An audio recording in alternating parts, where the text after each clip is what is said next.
I'm going off script here, but I can tell some of my students are here, so. Yeah, thank you very much for coming this evening. I appreciate it. Unlike the other TED speakers for this evening, I'm actually going to talk about something I know almost nothing about. And that's emotions. I'm going to talk about emotions.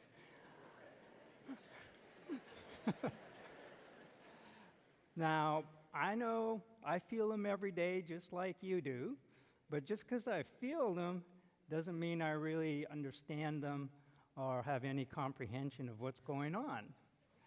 And that may apply to some of you too.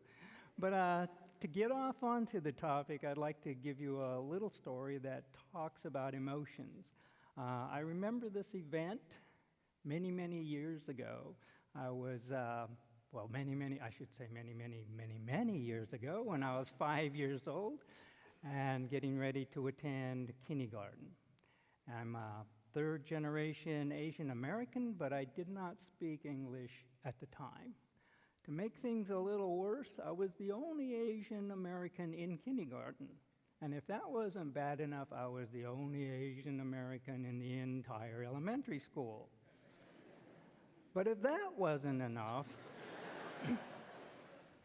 I had this funny-looking canvas hat on my head in strips that had elastic bands just coming down the side, holding a plastic cup onto my chin to compensate for a bad bite. So there I was, standing there, and naturally, some of the students, most of the students were staring at me, like, whoa, who is that guy, right? And then there were a few who started to point at me. And then there were some who started to whisper to each other about, look at that kid. And then there was this one rude child who said something really loud, which fortunately I didn't understand what he was saying. But I have to tell you, that moment is cemented in my brain because I was so scared. I was terrified. I was nauseous. I wanted to scream. I felt like crying. I felt like an outsider. I didn't know what to do. I wanted to just run out of the room, crying and screaming at the top of my lungs. But it was very fortunate for me that the teacher, Mrs. Lopez, managed to quiet the other children, take me aside, comfort me, and help me make it through the year. Now, we all have memories like that. You know, they could be positive, they could be negative, they could be horrific memories, but we've all had them.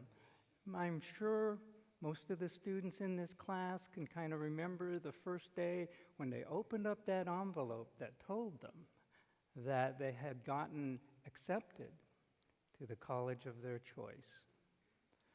Or maybe they were rejected by the college of their choice. There are probably parents in this room who can remember when they first saw the face of their baby child who is here today. All of us can probably remember the death of a close relative or a friend. Now, all of these things are memorable because they are emotional. And in fact, psychologists know that emotions help you in terms of your memory. They're more vivid, they're more memorable, and they stay with you. However, these things are not only memorable, they help to define your life. I would like you to try to imagine a life where there isn't any emotion. A marriage without happiness, death without sorrow, romance without love,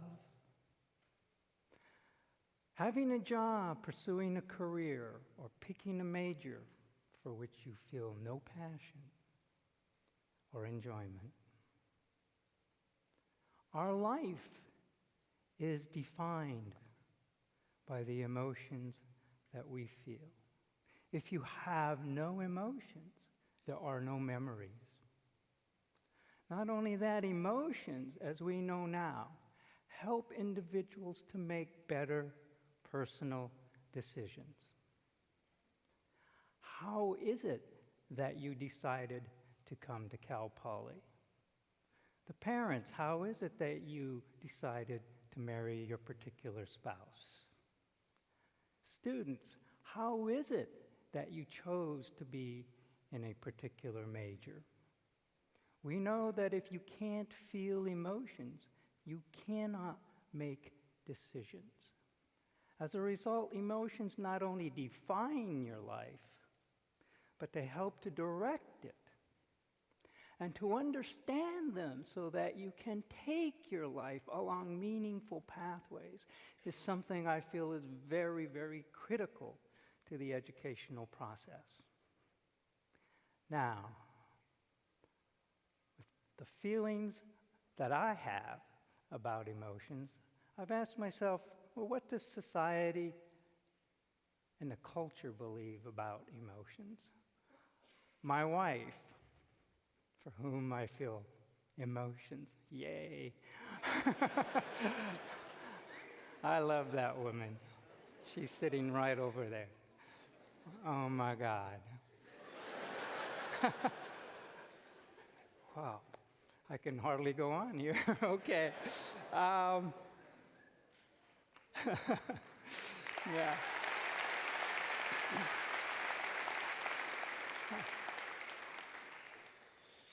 These emotions, we ignore them. My wife is very fond of saying we live in a culture that likes to run away from emotions.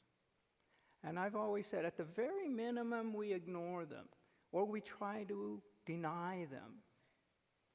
And we don't say much about them. We kind of hide them out.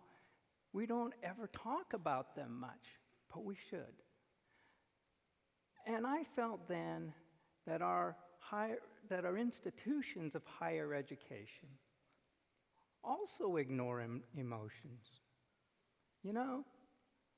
I mean, what's the emphasis on education right now? They call it STEAM, or they call it STEM, right? Science, technology, engineering and math, or science, technology, architecture and math. It's all to the head. Somehow universities seem to believe that if they can fill your head, that you're well-rounded. That if you can get a job, then that's great, because you can give them more money, right? It's amazing. I mean, I value my undergraduate education. They did fill my head. They helped me to get a job. But they didn't help me understand myself or my life ever. And I think that we have an obligation in that regard. I've always listened to the CalPolys saying, learn by doing. And my question is, learn by doing what? What are you going to do?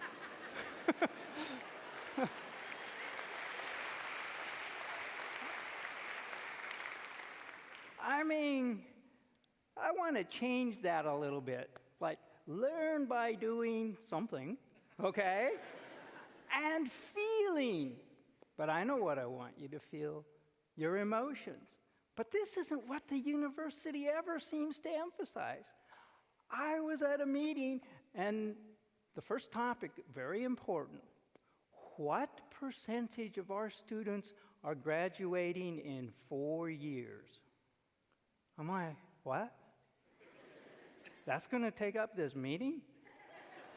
And the idea, of course, is to take these stressed students and stress them even more so we can get more of them out in 4 years. And then They ask questions like, well, how many of our students are going to graduate school? Nobody asks how many of our students are happy.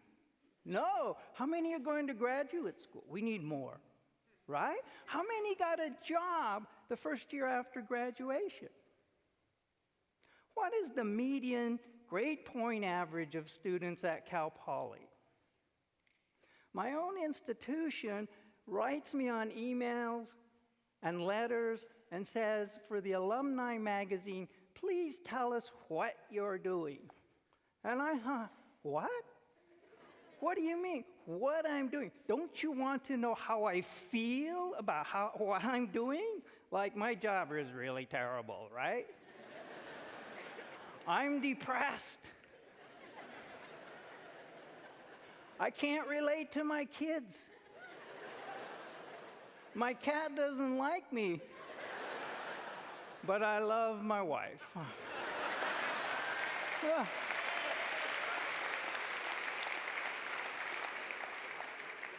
What is more important?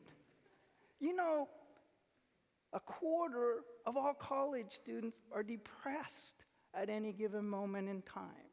Suicide is the second biggest killer of college students after automobile accidents. You heard from Nicole the data on sexual assault. In colleges, almost a quarter of the females will experience sexual assault or rape. And yet, we are asking, what are you doing? What? What percentage are graduating in 4 years? Higher education seems to think that if you fill the head and make one smarter, and they get a job, that's all they need to do. They don't care if you're upset with your job. They don't care if your life is miserable. All they want to know is what kind of job you have, how many people in your family, how much money are you making, and how much prestige does your job reflect upon the university itself. We need to do something to educate our students who are suffering, who can't decide what their major is, whose relationships, as a social psychologist I know, are falling apart. So what? Well, my first thought is that we should have a GE requirement that all students take a minimum of one course, if not a cluster of courses, dealing with emotions. Now, the culture doesn't want to do that kind of stuff. But if you see the students themselves, if you read their letters, if you hear them on the phone, read their texts and emails, they need it. And it would help them. It would help them to understand themselves. And it would help them to understand others so that they could create a more meaningful life with whatever occupation they choose or whatever major they choose, that we could send them out there with some stability. And that's why I don't think it's so foolish to teach a class about love and about romance. Because aren't those one of the most important factors that affect their lives now and in the future? Wouldn't it be great to have a course where students could examine their own emotions and start to come to an understanding of who they are so they can live their lives as themselves and not as the culture wants you to live it? I feel it's very important for education to give support to our students in other ways than to fill their head. Too many institutions believe that academic and occupational fluency is enough. I do not. In CalPolys, bless the place, I mean, I love working here, is still, I feel, radically deficit in this regard. Now, the other thing I feel that can be done is personal. I think we can start by asking a very simple question. I know lots of people go around, students do it, I do it, I see my colleagues, I say, well, how's it going? How are you doing? Right? And then they tell you how it's going and what they're doing. But I think you should listen to that. And then I think a very simple thing. You should ask them, how do you feel about how you're doing? I've just been trying that. And you know what? It's absolutely amazing. I've had some of the most meaningful conversations from people who then told me how they were feeling about what they were doing. As a result of that, I got a better grasp of who the people were in front of me, a better appreciation of it. And lately I've been trying to ask myself,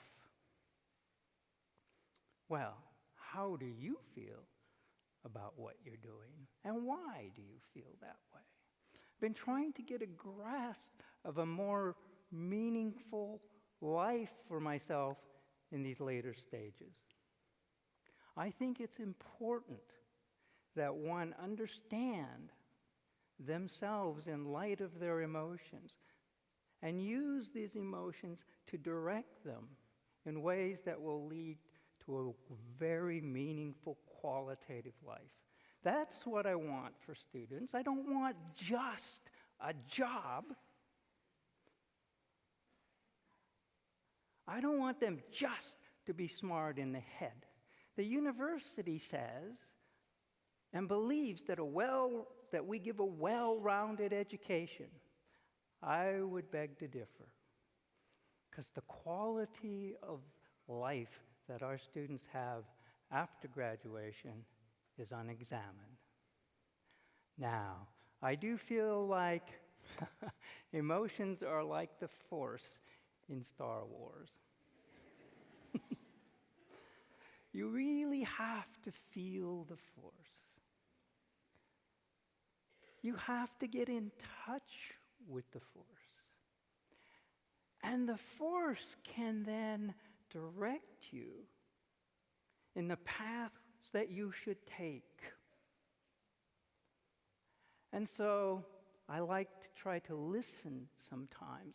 Just stand and listen and try to feel the Force.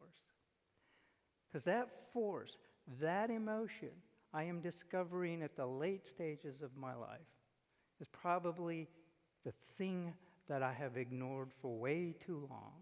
It has defined my life unknowingly, and I want to take it and use it so that the rest of my life and the directions that I take will lead to a life that will be meaningful and happy for me.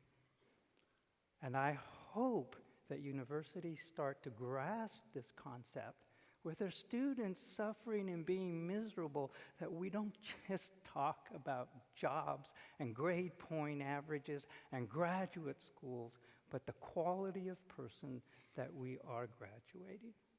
So with that, I would like to say, I hope that for all of you, may the Force be with you. Thank you.